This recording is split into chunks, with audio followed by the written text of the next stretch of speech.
So the big headline that you made yesterday is that we're prepared for war, and that doesn't surprise me. I've heard you use that language before, and Right. I think that's the mindset that you have to take. Explain to people how you say that the NFL, the owners tried to crush you guys last year. I mean, they literally tried to crush you or last time, right? You said they had the $4 billion war chest. Explain some of that. Absolutely. Well, I mean, look, the simple frame for 2010, the owners wanted the players to play 18 games. They wanted the players to give up 20% of their salary, and they wanted the players to give up their. And, obviously nobody would agree to do all three of those things. So, the league went to the networks. They got every network to give them $1 billion, even if the games weren't played.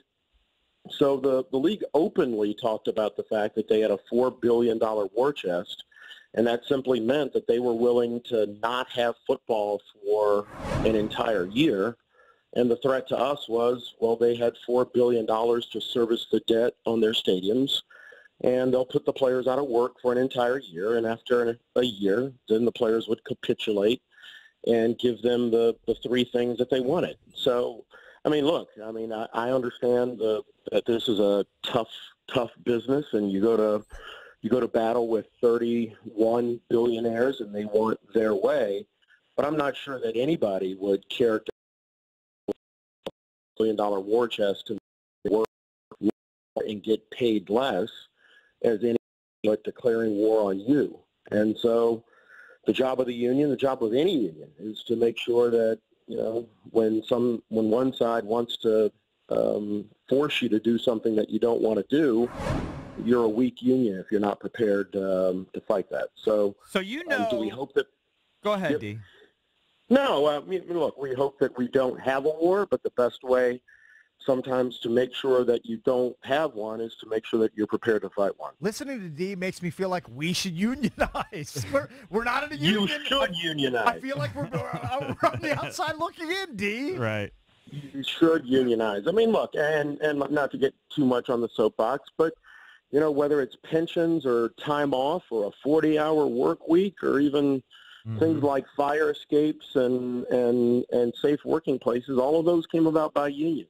So we're a proud history. We're connected to a proud history of unions, and we kicked off our press conference yesterday with the 50th anniversary of the sanitation workers who went on strike in Memphis in 1968 after two of their workers were crushed to death hauling trash.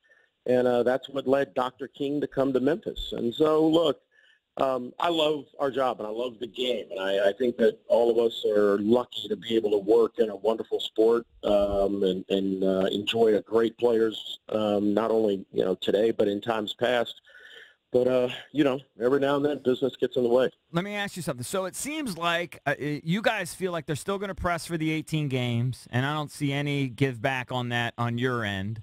What else are they going to ask for, D? What else are the owners going to want? I know you have a pressure point maybe you could talk about for you. You guys hold some real leverage with, like, these stadium credits and that sort of thing, right? This is something that the owners are sort of desperate to renegotiate, right? That's something where you have some power.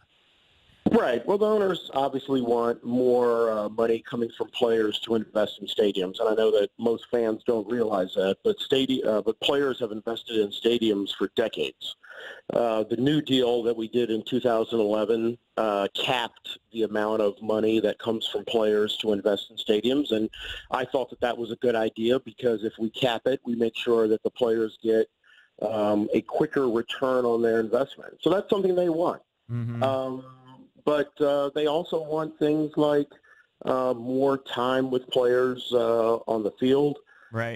There's always talk about playing, extra games, and those things would be an extremely tough thing for us to do. But look, health care for the players is important. Health and safety is important. And health care costs right now are 100% borne by the players and out of their benefits. So there's a lot of things for us to talk about. There's, I think the question was asked whether or not we would simply extend the current CBA, and the answer to that is no. If we renegotiated a new one, that would be great. But there's a lot of things I would change, and a lot of things that some people might think are relatively small. I mean, for me, do I think a player who is going to be traded should have a telephone call from the team to let him know that he's going to be traded? Do I think that that's a common courtesy that a team should give to a player? Yes. If we have to put it in the collective bargaining agreement, then so be it. I saw that. Not to pick out a current scab or anything. No, why would you do that? I saw. Why would I do that? I would never do something like that.